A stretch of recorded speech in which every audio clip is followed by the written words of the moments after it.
이 땅을 향하네. 생명의 주인 날 움직이시네. 우리는 계속 교회론에 대해서 하나님의 말씀을 듣고 있습니다. 교회의 사명 중 하나가 지난주에는 거룩한 교제다.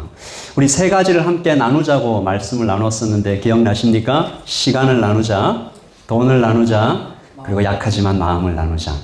이 목사로서 참 가장 행복한 순간은 이 말씀을 전했을 때 그 말씀에 반응하고 실천하시는 분을 될 때가 아닌가 생각하는데 어제 또 말씀을 듣고 돈을 나눠야 되겠다라는 결심을 하고 이렇게 나누신 분들을 좀 만나게 되었습니다. 너무 감사하고 계속해서 하나님의 말씀에, 제 말이 아니라 하나님의 말씀에 계속해서 반응하시고 실천해 주시기를 예수님의 이름으로 축복합니다. 그리고 오늘 첫 번째 교회의 사명, 말씀에 집중하자. 그리고 지난주에 교제에 집중하자. 그리고 이번 주에 예배에 집중하자. 우리 지금까지 배웠던 이 교회에 대해서 잠깐 한번 짚어보고 가겠습니다. 교회는 무엇인가에 대해서 우리가 이 세 가지를 함께 나눴는데요. 교회는 무엇인가 정의. 첫 번째, 교회는 반석 공동체다. 신앙 고백 공동체죠. 어떤 고백이었습니까? 우리 같이 해볼까요? 주는 그리스도시요 살아계신 하나님의 아들이십니다. 한 번 더 해볼까요? 주는 그리스도시요 살아계신 하나님의 아들이십니다. 하나님은 나의 주인이십니다. 하나님은 나의 그리스도이십니다. 하나님은 나의 살아계신 하나님이십니다. 그리고 교회는 반드시 예수님이 주인 되시는 교회가 되어야 한다. 그리고 교회는 세상에 나가서 변화를 일으키는 이기는 교회여야 한다. 그리고 오늘 말씀 다시 한번 읽겠습니다. 2장 42절요. 시작. 그들이 사도의 가르침을 받아 서로 교제하고 떡을 떼며 오로지 기도하기를 힘쓰니라. 초대교회 형제와 자매들은 네 가지에 집중했다. 사도들의 가르침에, apostle teaching에, 그리고 to the fellowship에, 그리고 to the breaking of bread, 떡을 나누며 성찬을 나누는 것에, 그리고 기도에 집중했다. 교회는 무엇을 해야 되는가라는 이름으로 이 네 가지 사명을 좀 정리해 봤습니다. 첫 번째, 교육. 같이 읽어볼까요? 말씀을 배우고 또 가르치라. 교제, 사랑하고 섬기라. 돈과 시간과 마음으로. 예배, 하나님을 뜨겁게 만나라. 선교, 생명의 복음을 전하라. 이것이 교회가 이 땅에 존재할 때 계속 해나가야 할 사명들입니다. 저는 근데 이것이 교회의 사명이기도 하지만 동시에 교회의 건강 진단을 할 수 있는 툴이기도 하다라는 생각이 듭니다. 여러분, 아이가 태어나면 웃고 먹고 자고 뛰고 당연하고 자연스러운 것입니다. 그 아기의 건강을 체크하는데 어떤 의사도 키와 몸무게만 재지는 않죠. 혈압도 재고 또 여러 가지 검사를 하지 않습니까? 아기가 태어났는데 뼈하고 근육은 너무너무 약한데 계속 살만 찐다. 아마 부모님들이 엄청나게 걱정을 하실 것 같아요. 교회도 마찬가지입니다. 그래서 교회에 100명 나온다, 500명 나온다라는 것으로 교회의 건강을 모두 알 수 없는 것 여러분 잘 알고 계실 것입니다. 교회를 살필 때 교회가 잘 먹는지, 교회가 잘 움직이는지, 교회는 친구들과 잘 지내는지 균형 있게 살펴봐야 되겠죠. 예담교회가 2019년에 많이 성장했던 것을 우리가 알고 있습니다. 눈에 보이게 성도가 늘어났었죠. 너무 감사합니다. 그런데 작년 2020년에 코비드 락다운 현상으로 이러한 성장이, 양적 성장이 좀 멈춘 것처럼 보였죠. 그러나 여러분 믿으십시오. 예담교회가 내적으로는 계속 성장했음을 믿고 있습니다. 예배와 양육을 통해 하나님의 사람들이 자라갔고 목자와 또한 서리 집사와 사역 팀장으로 세워짐으로 말하자면 뼈와 근육이 튼튼해져 가고 있음을 저는 보고 있습니다. 여러분, 이 모든 것이 하나님의 은혜임을 고백합니다. 감사드립니다. 그래서 이제 우리가 그 다음 단계로 나아가기 위해서 단단하게 준비되어 가는 것이 오늘 2021년 3월입니다. 우리는 오늘 계속되는 교회론 말씀을 통해서 예담교회의 건강 진단을 하고 있습니다. 말씀을 얼마나 사랑하는가? 예담교회는 말씀을 얼마나 사랑하는가? 잘 먹고 있는가? 얼마나 잘 먹는가? 그리고 예담교회는 거룩한 교제는 얼마나 잘 되고 있는가? 얼마나 깊은가? 돈과 시간과 마음을 잘 나누고 있는가? 그리고 오늘 하나님과의 교제, 하나님과의 대화, 하나님께 드리는 이 예배에 대해서 한번 살펴보려고 합니다. 하나님의 기준인 말씀에 비추어 볼 때 예담교의 예배는 어떤가? 여러분, 예배를 생각할 때마다 언제나 떠오르는 하나님께서 예배자들을 찾아오시는 감격적인 장면입니다. 여러분, 이것을 우리가 가만히 조금만 깊이 생각해 보면 굉장히 경이로운 것이죠. 하나님께서 사람에게 찾아오신다. 여러분 한번 생각을 해보세요. 하나님께서 사람에게 찾아오신다. 온 우주의 주인이신 분께서 과거와 현재와 미래의 모든 시간 속에 존재하시는 분께서 사람에게 찾아오신다. 임재하신다. 우리가 이렇게 말을 걸면 대답해 주신다. 오셔서 자리를 잡고 앉으신다.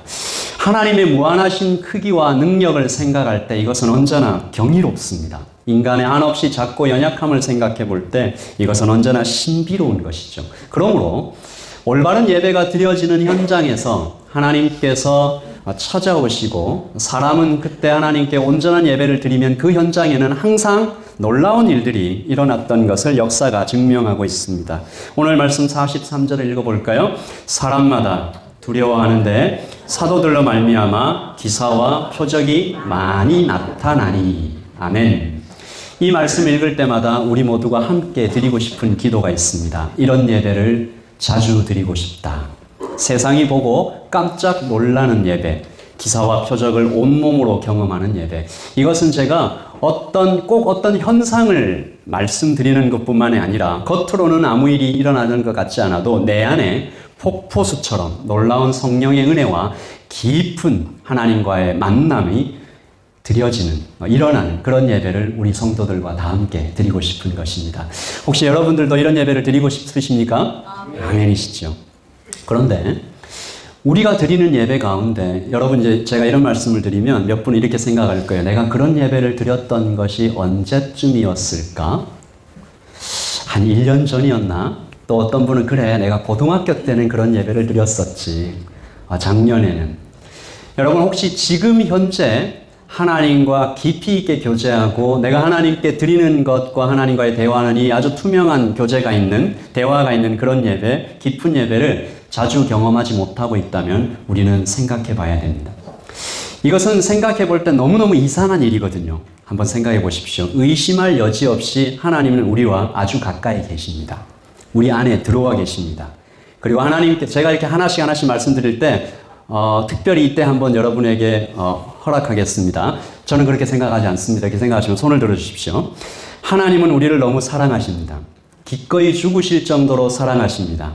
무엇보다 하나님은 우리를 무척 만나고 싶어 하십니다. 성경은 온통 하나님의 사랑 고백으로 가득 차 있는데 내가 너를 만나리라, 내가 너를 내 손바닥에 새겼다, 내가 너를 창세 전부터 알고 있다. 성경은 그렇게 사람을 만나고 싶어 하시는 하나님의 놀라운 그런 고백들로 가득 차 있는데 그런데 왜 우리는 하나님을 자주 만나지 못하는 것일까요? 아주 이상한 일이죠. 우리 아까 대답했잖아요. 우리 모두 그런 예배를 드리고 싶다. 우리는 하나님을 다 원합니다. 우리도 하나님을 굉장히 원하는데 하나님도 우리와 만나는 것을 너무 원하시는데 왜 이 둘은 잘 만나지 못할까? 이게 너무 비극적이며 너무 안타까운 일입니다. 이유가 뭘까?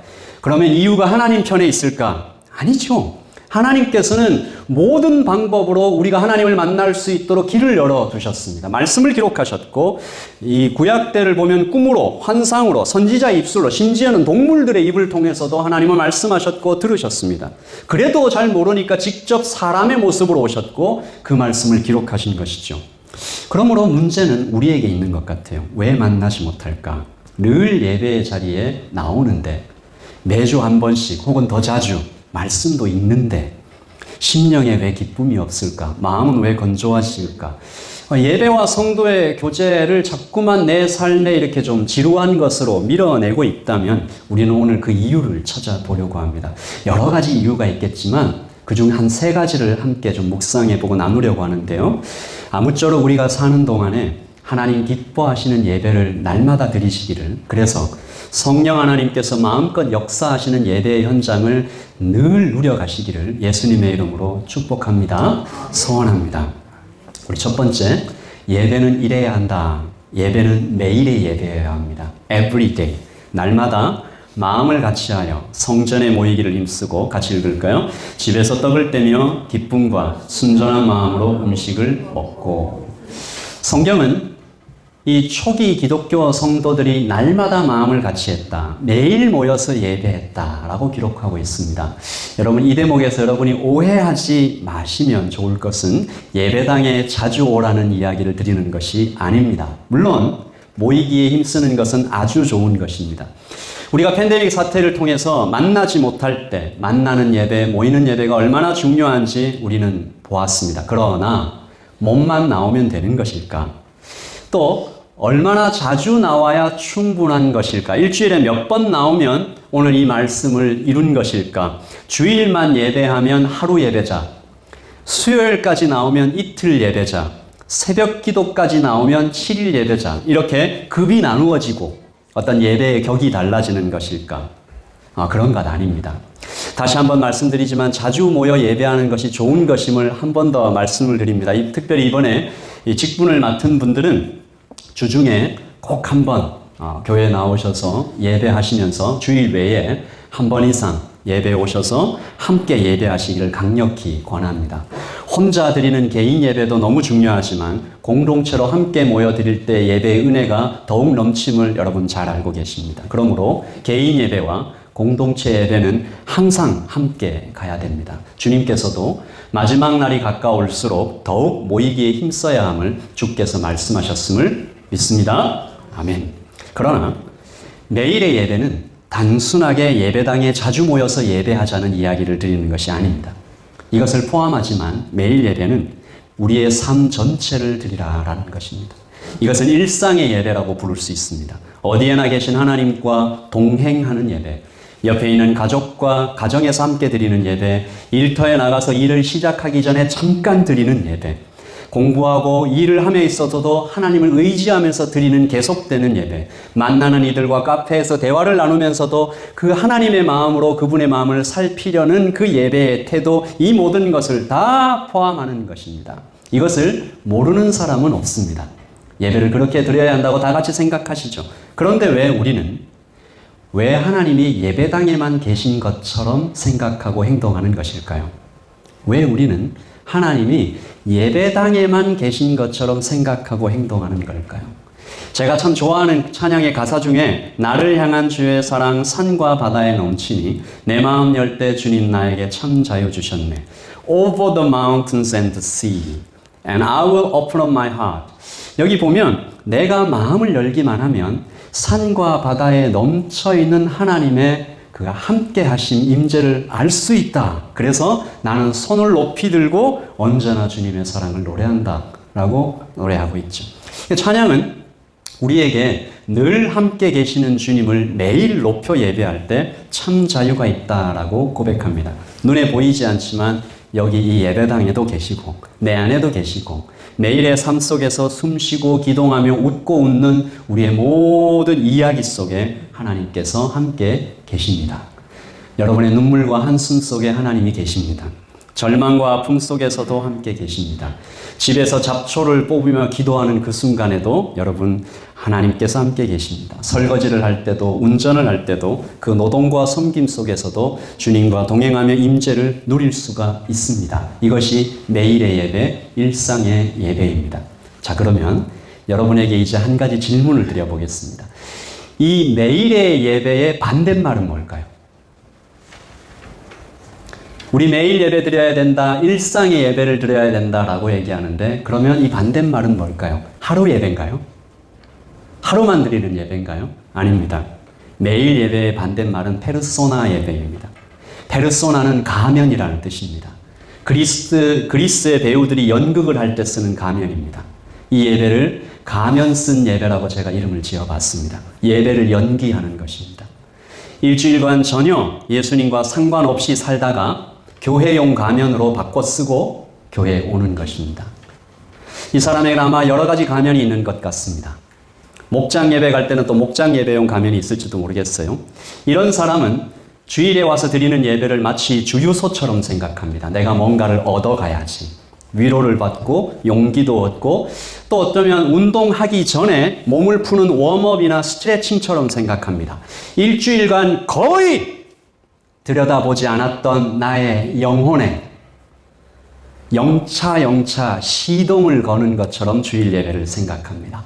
내 영이 너무 딱딱하고 너무 굳어있고 너무 차가워져서 주일 예배에 오면 여기 앞에 있는 찬양팀이 그리고 말씀을 전하는 목사가 좀 따뜻하게 해주세요. 좀 시동을 걸어주세요. 좀 기름칠도 해주세요. 라고 기대하는 것입니다. 여러분, 이것이 가면 쓴 예배를 드리고 있는 사람들의 교회에 계속 요구하고 있는 종교 서비스입니다. 저는 우리의 예배가 군대의 리트릿 같았으면 좋겠다라고 생각합니다. 군대의 리트릿이 뭔가요? 한참 전투가 일어나는데 잠깐 이 본부로 후퇴해서 전열을 가다듬고 다시 전투에 나가는 거죠. 여러분께서 매일매일의 일상의 예배를 각자의 처소에서 힘차게 드리다가 예배당으로 모입니다. 그러면 어떤 이야기를 서로 하게 될까요? 나 이번 주에 주님께 이런 기도를 드렸어. 이런 예배를 드렸어. 나는 직장에서, 가정에서, 내 공부하는 곳에서 이런 영적인 전투를 치르다 왔어.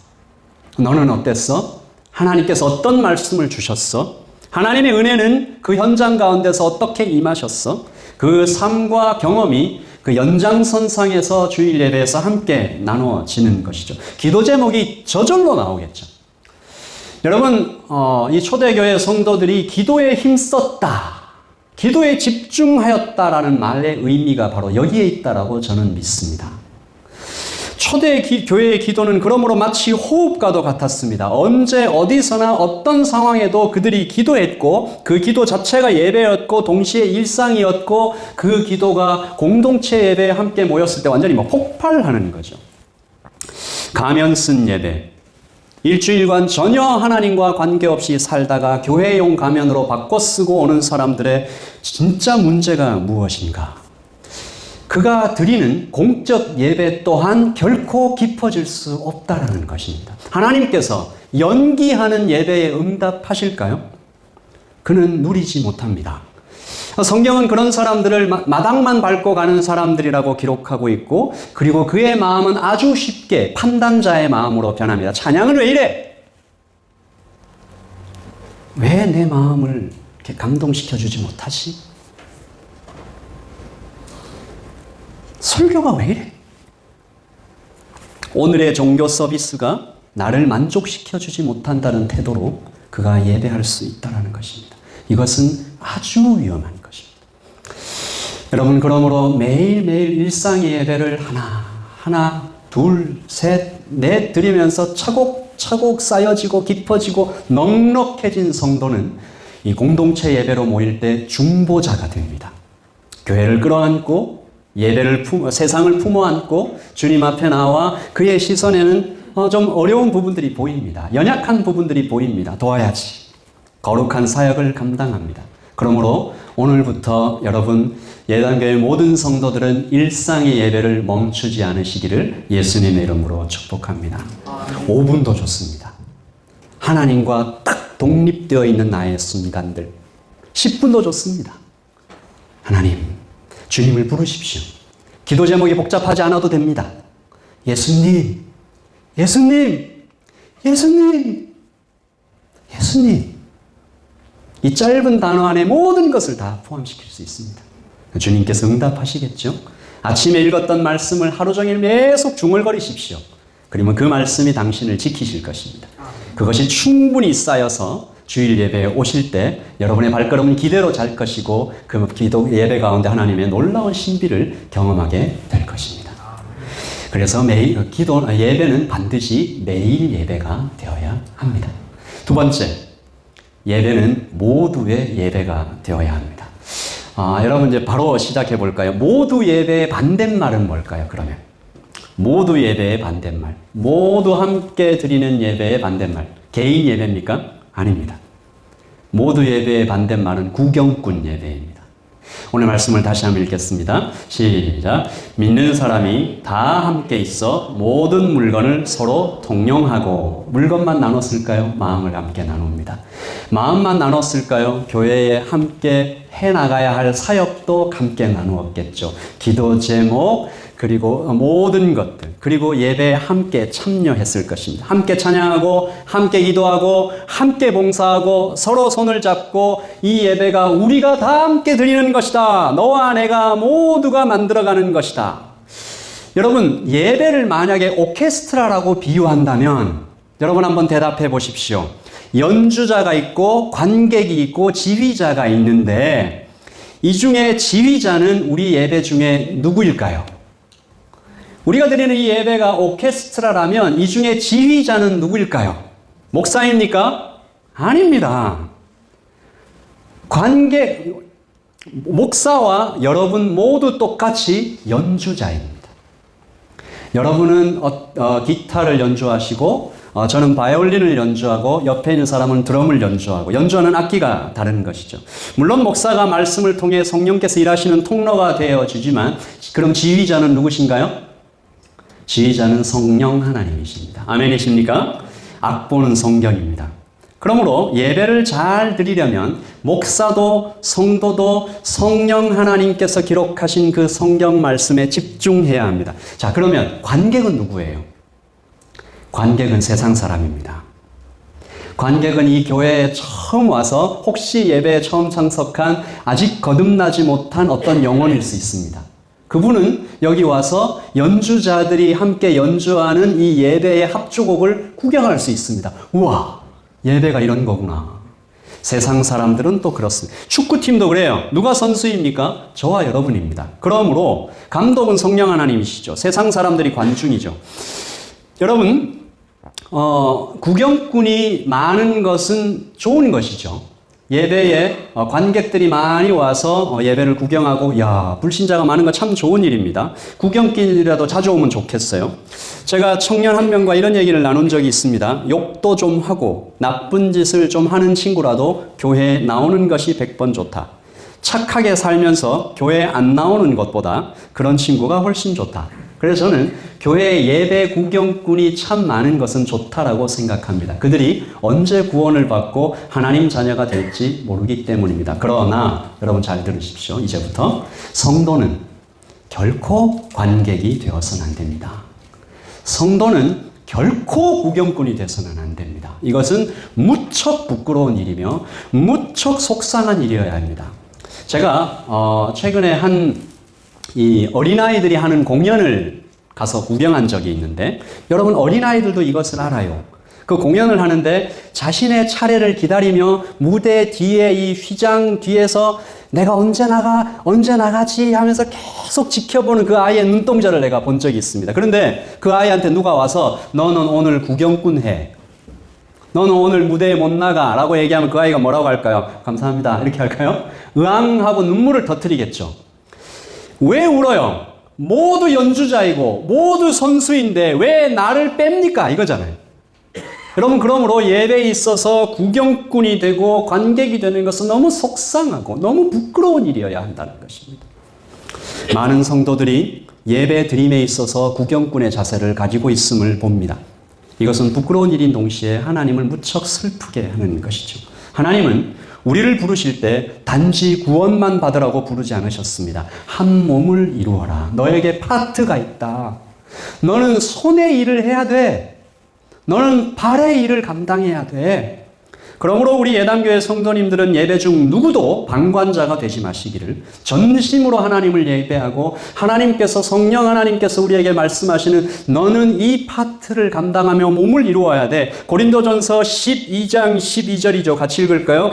몸은 하나인데 많은 지체가 있고 몸의 지체가 많으나 한 몸인 것 같이 그리스도도 그러하니라. 너희는 그리스도의 몸이요 지체의 각 부분이라. 그러므로 예배는 오직 한 몸 된 공동체로만 드릴 수 있습니다. 이것은 장소를 뛰어넘는 얘기입니다. 몸은 떨어져 있어도 성령으로 하나 된 몸 공동체가 그렇게 예배를 드리는 것이죠. 그리고 모두의 예배라고 할 때 한 가지만 좀 여러분과 더 나누고 싶은 이야기는 모든 방법으로 예배를 드릴 때 모든 방법을 다 사용할 수 있습니다. 그리고 모든 상황에서 하나님을 예배할 수 있습니다. 모든 방법이라 하면 내 몸과 내 마음, 내게 주신 모든 것을 다 사용하는 것입니다. 제가 여러분 손들으라고 하진 않겠지만 예배할 때 한 번도 두 손을 높이 들어서 예배해 보지 못하신 분, 예배할 때 한 번도 이렇게 바닥에 쫙 엎드려서 예배해 보지 못하신 분, 한번 꼭 해보시기를 권합니다. 예배 자세에서 여러분의 온 몸을 다 사용하는 것은, 그리고 온 목소리를 다 사용하는 것은 하나님께서 기뻐하시는 일이라고 믿습니다. 그리고 모든 상황이라 함은 기쁠 때와 슬플 때를 모두 포함하는 것입니다. 구경꾼들은요, 안 와도 돼요. 비가 오고 바람이 불고 그날 좀 어떤 일이 있으면 예배에 오지 않아도 돼요. 그러나 선수는, 연주자는 안 오면 안 돼요. 좋을 땐 예배드리고 그렇지 않을 때는 멈추는 것은 예배자의 자세가 아닙니다. 믿으십니까? 오히려 예배의 자리에서 그 어려움을 통해서 함께 힘을 얻어가는 것이죠. 이러한 신비를 경험한 신앙의 사람들은 우리가 참으로 많이 봤습니다. 수십 번이나 반복되는 항암을 받으면서도, 칼에 맞아 죽어가면서도, 자녀가 눈앞에서 살해당하는 것을 지켜보면서도 예배는 멈추지 않았습니다. 그러므로 우리는 예배는 위대하다라고 말할 수 있는 것이죠. 여러분, 그러므로 예배는 매일의 예배여야 합니다. 모두의 예배여야 합니다. 그리고 마지막으로 같이 읽을까요? 시작. 드림의 예배. 여러분, 그러면 드리는 예배, 예배는 드리는 것이죠. 드리는 예배의 반대말은 뭘까요? 여러분 머릿속에 금방 받는 예배라는 단어가 떠오르시죠? 받는 예배 아닙니다. 받는 예배는 좋은 것입니다. 드리는 예배도 좋은 것이고 받는 예배도 좋은 것입니다. 하나님께 드리면 드릴수록 우리는 하나님께로부터 많은 것을 받게 됩니다. 이게 약속입니까? 그렇습니다. 당연한 것입니까? 당연한 것입니다. 성경에는 이와 같은 약속이 셀 수도 없이 많습니다. 우리 특별히 신명기의 말씀을 한번 읽겠습니다. 시작. 내가 내 하나님 여호와의 말씀을 청종하면 이 모든 복이 내게 임하며 내게 이르니 성읍에서도 복을 받고 들에서도 복을 받을 것이며 내 몸의 자녀와 내 토지의 소산과 내 짐승의 새끼가 복을 받을 것이며 내 광주리와 떡반죽 그릇이 복을 받을 것이며 내가 들어와도 복을 받고 나가도 복을 받을 것이니라. 아멘. 하나님의 말씀입니다. 물론 여기서 말하는 복이 우리가 원하는 딱 그것이 아닐 수 있지만 성경은 분명히 하나님께서 복 주시는 하나님임을 계시하고 있습니다. 누군가 예배는 받는 것이다 라고 얘기한 것을 한번 들은 적이 있는데, 예배는 물론 드리는 것이죠. 그러나 이 사람은 이런 뜻으로 얘기했습니다.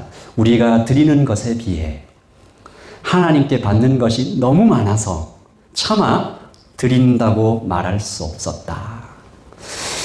여러분, 그러므로 이 받는 예배는 굉장히 좋은 것입니다. 주님께 드리고 주님께서 주시는 은혜를 받아 누리는 것은 언제나 감격적이고 고마운 일이죠. 오늘 예담의 성도 여러분도 예배를 드릴 때마다 또 많이 받으시기를 예수님의 이름으로 축복합니다. 그렇다면 드리는 예배의 반대말은 뭘까요? 드리는 예배의 반대말은 뭘까요? 장사꾼 예배입니다. 예배를 거래하는 것처럼 여기는 것입니다. 받는 것을 조건으로 드리는 것입니다. 내가 이것을 하나님께 드리면 이것을 주셔야지. 심지어 어떤 분이 헌금하면 100배를 거두니까 100만 원 투자하고 1억 벌어가시라 라는 얘기를 제가 하시는 것을 듣고 귀를 의심한 적도 있었습니다. 여러분, 이런 것은 예배가 아닙니다. 거래죠. 그들은 하나님께 바라는 것이 참 많습니다.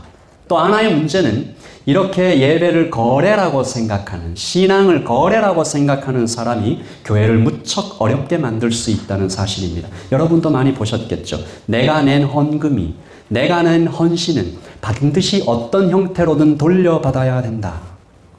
이것이 하나님께로부터 받는 복이라면 차라리 낫습니다. 그러나 그들은 내가 낸 헌금과 내가 드린 헌신이 교회에서 인정받아야 한다. 그것이 안 되면 예배가 나에게 은혜라도 되어야 한다.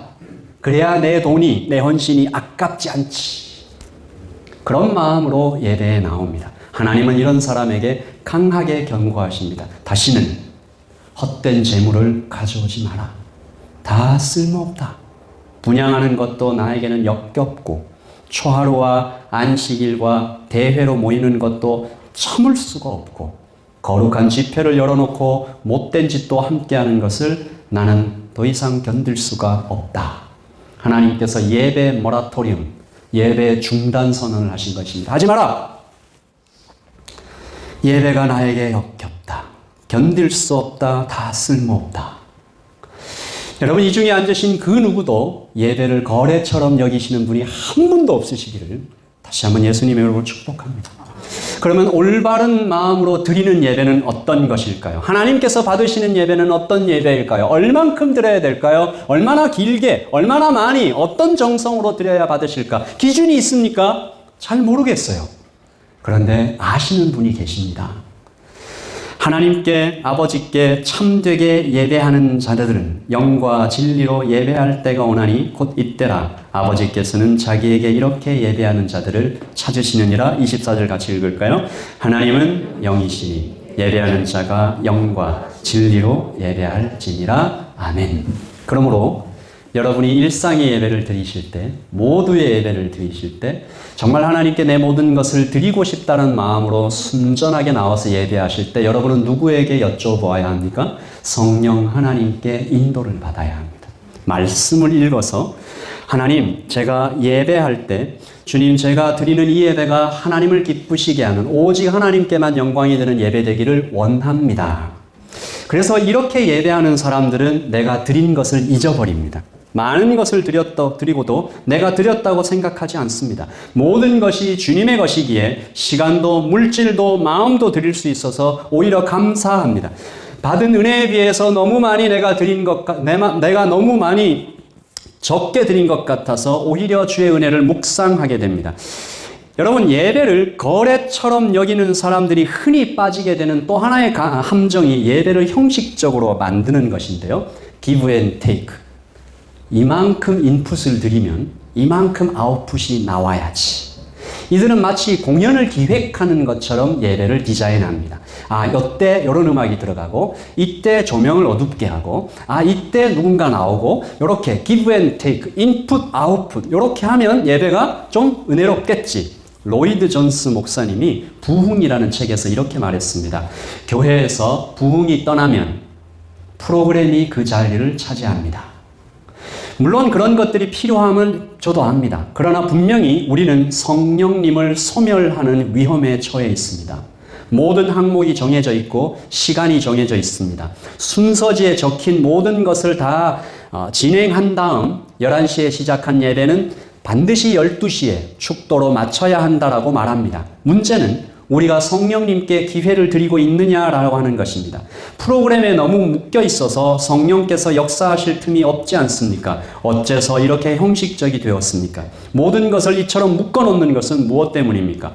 성령께서 예배 중에 갑자기 임하시면 어떻게 하시렵니까? 저는 매우 심각하게 이 문제를 여러분에게 말씀드립니다.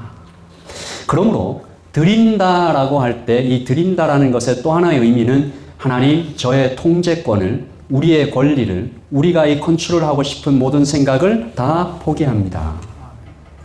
시간도, 어쩌면 장소도, 그 안에 있는 순서들도 다 성령 하나님께 내려놓습니다. 초대교회 예배가 그랬죠.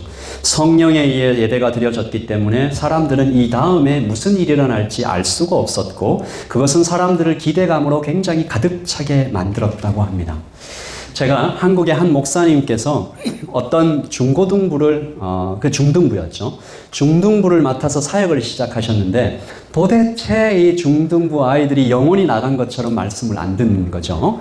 나오면 이 친구들도 예배를 꽤 오래 드렸기 때문에 이거 끝나면 뭐 나오겠지. 이거 끝나면 뭐 되겠지. 그래서 목사님이 기도를 하다가 이렇게 하셨다고 그래요. 예배의 순서를 매주 막 왔다 갔다 하게. 어떤 날은 주기도문으로 시작하고 어떤 날은 설교를 제일 먼저 하고 어떤 날은 설교를 너무 짧게 하고 찬양만 길게 드리고 아이들이 점점 이게 뭐지? 그래서 자유로움에 눈뜨게 계속 그렇게 예배를 드렸다고 얘기합니다. 여러분, 예배가 형식적이 되면 성령을 소멸하는 죄를 짓게 될지도 모르겠습니다.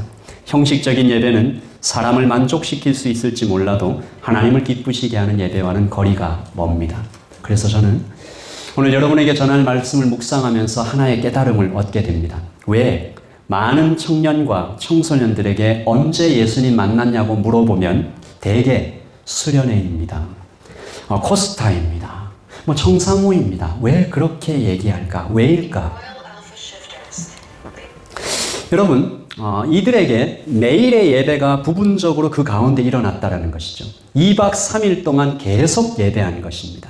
일상이 계속되지는 못했지만 2박 3일, 3박 4일 동안 계속되는 예배가 드려서 거기 안에 쌓여 있는 것이죠. 그 예배 가운데 모두의 예배도 있었습니다. 모든 형제와 자매들이 한 몸 된 공동체로 드리는 예배였죠. 무엇보다 나를 포기하고 전부를 드리는, 주님을 만나기 위해 편안한 잠자리를 포기하고 개인적인 취미를 포기하고 어떤 이는 꽤 많은 수입을 포기하고 몸과 마음을 들여서 예배했습니다. 그리고 결정적으로 그들에게 시간에 묶이지 않고 충분히 깊게 예배하였던 그 순간에 예배가 바로 드려질 때 성령께서 역사하시면서 많은 청소년들, 청년들의 마음을 만지셨던 것을 저는 여러 번 보아왔습니다.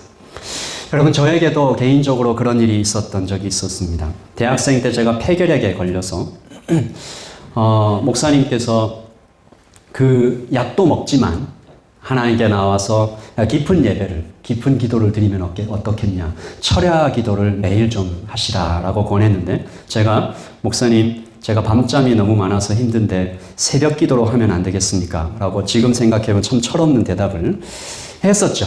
그래서 제가 새벽 예배로 바꿔서 철없고 연약했지만 매일 아침 기타를 들고 예배당에 가서 기도를 시작했던 한 6개월가량 그렇게 했던 것 같습니다. 하나님께서 강물처럼 은혜를 부여주셨습니다. 시간 가는 줄 모르고 노래하고 기도하고 울다가 웃다가 하나님과의 데이트를 6개월 만에 완치 판정을 받고 그 완치 판정을 받은 것보다 더 고마웠던 것은 매일 하나님께 주셨던 그 새로운 노래들, 하나님과 함께 누렸던 그 데이트한 시간들은 제가 참 잊지 못하는 아름다운 순간이었습니다.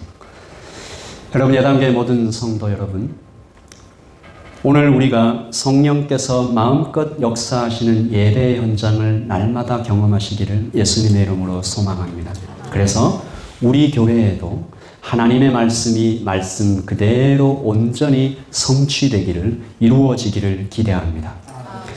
예담교회에 하나님을 찬미하며 또 온 백성에게 칭송을 받으니 주께서 구원받는 사람을 날마다 더하게 하시니라. 우리 소원을 담아서 같이 읽을까요? 시작. 하나님을 찬미하며 또 온 백성에게 칭송을 받으니 주께서 구원받는 사람을 날마다 더하게 하시니라. 아멘. 예배 가운데 임재하셨던 하나님의 축복과 하나님의 능력이 교회의 울타리를 넘어 세상을 살려갔다는 것이 초대교회 예배의 능력이었습니다. 여러분, 매일 예배하십시오. 일상의 예배를 드리십시오. 모두의 예배에 함께 동참하십시오. 누구도 구경꾼이 되어서는 안 됩니다. 그리고 드리십시오. 나의 통제권을 다 내려놓고 하나님, 시간도 형식도 또한 나의 기분도 상황도 다 내려놓고 오직 이 시간 주님께 온전히 드립니다 라고 예배할 때 하나님께 예배하고 온 백성에게 칭송을 받으니 주께서 구원받는 사람을 날마다 더하게 하시니라. 아멘. 기도하겠습니다. 가면 쓴 예배를 드린 적은 없었는지, 구경꾼으로 참석만 했던 예배는 없었는지, 거래하는 예배, 거래하는 신앙으로 그렇게 서 있었던 적은 없었는지, 장사꾼처럼 교회용 가면, 가정용 가면, 주님 이 시간에 성령님께서 우리에게 함께 하실 때, 인도하실 때 아버지께 참되게 예배하는 자들은 영과 진리로 예배할 때가 오나니 아버지께서는 자기에게 이렇게 예배하는 자들을 찾으시느니라. 우리가 이 시간 기도할 때 주님, 저 여기 있습니다. 예담교회가 여기 있습니다, 주님. 우리는 영과 진리로 매일의 예배와 모두의 예배와 드리는 예배로 나아가기를 원합니다. 우리 같이 기도하겠습니다. 기도하십시다. 주님, 이 시간 예배할 때 하나님은 영이시니 예배하는 자가 영과 진리로 예배할지니라. 하나님께 우리가 꿈에라도 다시는 헛된 재물을 가져오지 말아라, 다 쓸모없다, 역겹다 이런 말 듣지 않도록 아버지 하나님, 장사꾼 예배, 아버지 하나님 구경꾼 예배, 가면 쓴 예배, 그런 예배 없이 아버지 하나님께 온전히 순전하게 예배할 수 있도록 주님 도와주시옵소서. 우리의 예배는 언제나 주님을 더욱 사랑하고 싶어서 나의 소원, 나의 비는 말 오직 주님을 더욱 사랑하고 싶어서 세상과는 이제 구별되어 주님을 만날 그 하늘나라 가까이 갈 때까지 나의 소원, 나의 기도 주님께 드린다고 하나님 그 예배로 더욱 드리기 원하는 그 예배 아버지 하나님, 하나님을 찬미하고 또 온 백성에게 칭송을 받아 주께서 구원받는 사람을 날마다 더하게 하시는 하나님의 말씀에 집중하며 거룩한 교제에 집중하며 성찬과 아버지 하나님 기도에 집중하며 하나님께 예배에 집중하는 모든 성도들 될 수 있도록 아버지 하나님, 우리 예단의 가면 쓴 예배는, 구경꾼 예배는, 장사꾼 예배는 하나도 존재하지 않도록 주님 인도하여 주시옵소서. 아버지, 우리 전심으로 예배하십시다.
이 세상 떠날 때 주님 이렇게 평생을 걸어가기 원합니다. 숨질 때까지 숨질 때 하는 마음이 우리 다 두 손 높이 들고 하나님 앞에 고백할 것은 다만 내리는 말